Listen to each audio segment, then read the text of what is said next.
it's Alex, welcome back to my channel. In today's video I'm going to be talking all about fake tan. I'm going to talk about how I put it on, how I take it off, some tips and tricks for the application and all that jazz. If you're wondering why my arm, you probably can't even really see it, but my face foundation and my arm is different color, it's because my fake tan is actually brewing at the moment and it is like a green undertone before you rinse it off, so obviously I don't have a foundation to match that, so that is why I'm a different color to my arms. But, and that's also why I'm wearing a loose shirt, because I don't want it to smudge or anything. So if you know me at all, you would know that I am obsessed with fake tan. I do it religiously every single week. I've been doing that for about 2 years, and beforehand I used to actually try and get a natural tan. I'm very pale, you'll see that in the video, but I can actually get a tan. It just takes a long time. So I used to do that a lot about 2 years ago. I'd be in the sand what? I'd be in the sun like for about 2 hours every single day, or whenever I could, like when I wasn't working and stuff, and I'd just be burnt, and then it'd turn to a tan, but then I'd be getting freckles and sunspots. And obviously in Australia the sun is really hot and the risk of skin cancer is super high. So when I moved on to tan, I loved it so much, never went back, and I've been doing it ever since. So I feel like I've acquired some knowledge, I guess you would say, for tanning, and I have found a lot of amazing products that I recommend to everyone and that I'm absolutely obsessed with. So yeah, let's get straight on into it. So I usually try and make my tan last between 6 to 8 days. And by the end of that time, you will notice that it will start to get a bit patchy. Mine always starts to get patchy around here or around my underarms, between my boobs, where you naturally perspire and everything. It just starts to fade and come off. I always let it get to that phase because I feel like it's obviously easier to scrub off when you let it like come off naturally and everything. You're not just like trying to scrub off your perfect tan after like 4 days. So I usually let it come to that time, and it's kind of like a sucky few days because you're feeling a bit gross with all your tan, but it's just so much better for when taking it off and doing fresh tan and everything. And then when it comes to actually taking it off, I will have a really hot shower, as hot as I can handle, just to sit under there for a little bit. I'll like lather up my body and everything and get it all moist, and just so all my pores open and it's easy to take the tan off. Then I will grab my exfoliating mitt. This is the Bondi Sands one, and this is the best thing I have ever bought, honestly. I used to try and do it with those like basic, you know, those little hand ones, and it would take me so long. Like I'd literally be sitting in the shower nearly crying because I would be so over it, and it's so much work and your arms get so sore.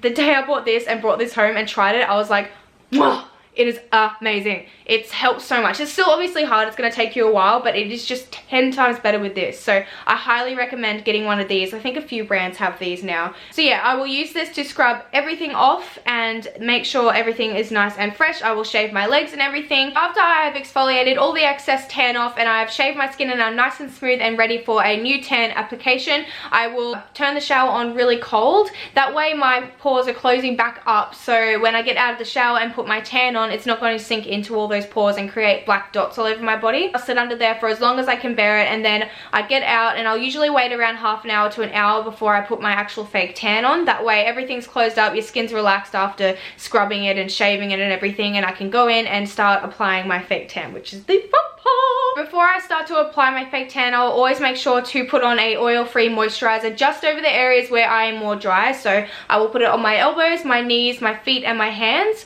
That way the tan won't really stick to those dry areas and go really patchy and dark.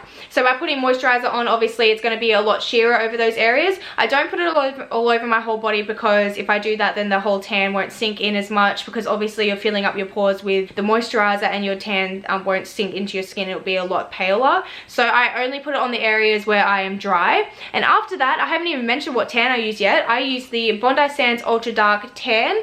This stuff is amazing. I love it so much. I have tried a lot of tans and I like a lot of tans, but I always feel like I go back to this one. It's just an awesome color. The green base is obviously just a really nice undertone. This one I think is fairly new to Bondi Sands. It is the Salon Quality Tan. It's the ultra dark one. It's obviously got the green undertone, which I really like. It creates a really nice tan after you rinse it off, and it's just amazing. It's my absolute favorite tan. I've been using this one for a while now. And the mitt I use is the Loving Tan mitt. This is the deluxe mitt because it is furry, well not furry, but it's like really soft on both sides, so I feel like it buffs it out really well. I'm not too sure if they have mitts like this in Bondi Sands. They might, I haven't checked, but this is the one I have, so I love using this one. Once you've done that, you've moisturized and everything and it's soaked in, you can start applying your fake tan. The way I apply it, I do my legs first and then I move on to my stomach stomach, my arms, and then I'll do my chest. So first off with my legs, I will do the bottom half of my legs, and then I will move on to my upper thigh. With the tanning mitts, sometimes I will use like a protective glove underneath as well. I have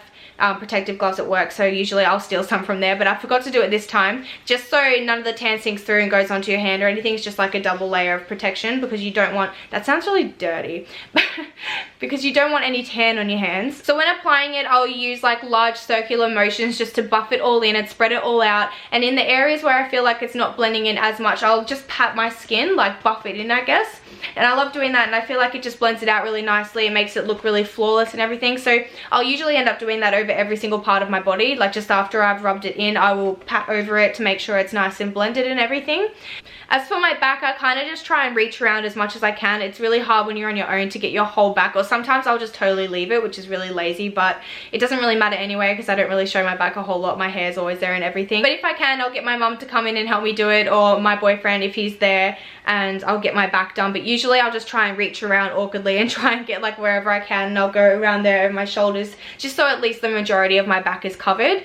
So hands have a huge tendency to collect a lot of the fake tan and make it look really patchy around your knuckles and everything. Well, not patchy, kind of just really dark around your knuckles. So to avoid that, I will just hold my hand out really flat, and I'll take the mitt and I'll just hold it over and kind of let the tan distribute, and then I will leave it, and that's all I will do. Sometimes I even hold my hand like this and I'll just pat over as well, and that's how I do that. You probably won't have to worry about that step if you've got the kitchen glove on your hand underneath the actual mitt, but if you're only using the mitt, sometimes the tan can seep through, sometimes it can get underneath and get on your palm and everything. So that's when I will use that step, when I don't have a kitchen glove with me. Before I put on my loose clothing to go into bed, I always make sure to wait about 10 to 15 minutes before I put it on, just because otherwise when you're slipping something over your body, you can smudge your tan and move it everywhere. So I will just sit in front of a fan for about 10 to 15 minutes on my phone and let it dry as much as I can, and then I'll get dressed and go into bed. Another trick you can do is also take a hairdryer on like a cold setting and dry it. That's good for during the day if you're planning on going somewhere and you really want it to dry. So you just use a cold hairdryer over your body and then put your clothes on. It should be fine. So for the tan that I'm using, it recommends that you let it develop for up to 6 hours for it to get as dark as possible. If you don't want it to be as dark, obviously you can rinse it off in a couple hours and then you'll just have a nice light bronze. But for me, I like to be really dark, so I leave it on for over 8 hours, and most times I even sleep in it.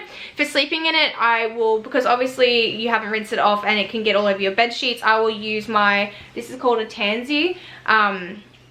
And that's just really great because it's just like, it's basically like a sleeping bag, and you just put it over your pillow and you sleep in it, and it doesn't get fake tan all over your sheet. That way I can just sleep in it and wake up in the morning and it's all done and fully developed. I don't really like leaving it on during the day, just because when I'm out and about I rub on things and it just comes off and I'll spill things on myself. So if I'm just putting it on, getting in that tansy, going straight to bed, then it's not going to go everywhere and it's just going to fully develop, and I wake up in the morning nice and bronzed. So that's how I like to do it. I don't really feel too uncomfortable like sleeping in a tan or anything. I just wear a really loose shirt like this, and yeah, I'll wake up in the morning and it's perfectly fine. So for rinsing it off, I will hop in the shower in the morning, and I will only shower for a couple minutes, if that. I won't use any soap. If you use soap, you're going to take more of the tan off when you're rinsing it off, and you don't want any more of it to come out that already is when you're rinsing it. So I will not use the soap. I'll just get under the cold water again. Obviously you don't want to open up your pores because then you're dragging even more tan out. So quick shower, rinse it off until the water runs clear, hop out, and then you should be all good to go. For moisturizing and upkeep, I always make sure to use a really heavy moisturizer, but I also try not to use a really scented moisturizer. So you want to use something like the Vaseline one that I had. There's a really rich version of that I will use. I don't have it with me at the moment, but that's what I will use.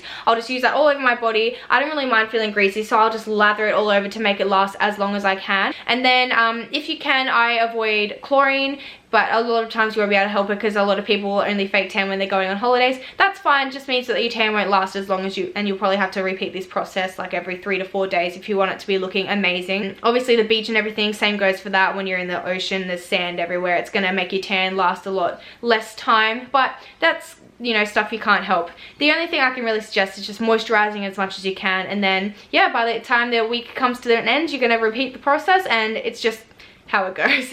Anyway, I hope some of you found this video somewhat helpful. This is my first video kind of sitting down, like blurting out information, so it was kind of hard for me to like get out everything and articulate the words to like explain everything and get out everything I wanted to say. So hopefully it was still helpful and you enjoyed this video. Please make sure to give it a thumbs up if you did, and subscribe to my channel if you want to see more videos, because I will be making many more. And until then, I will see you in my next video.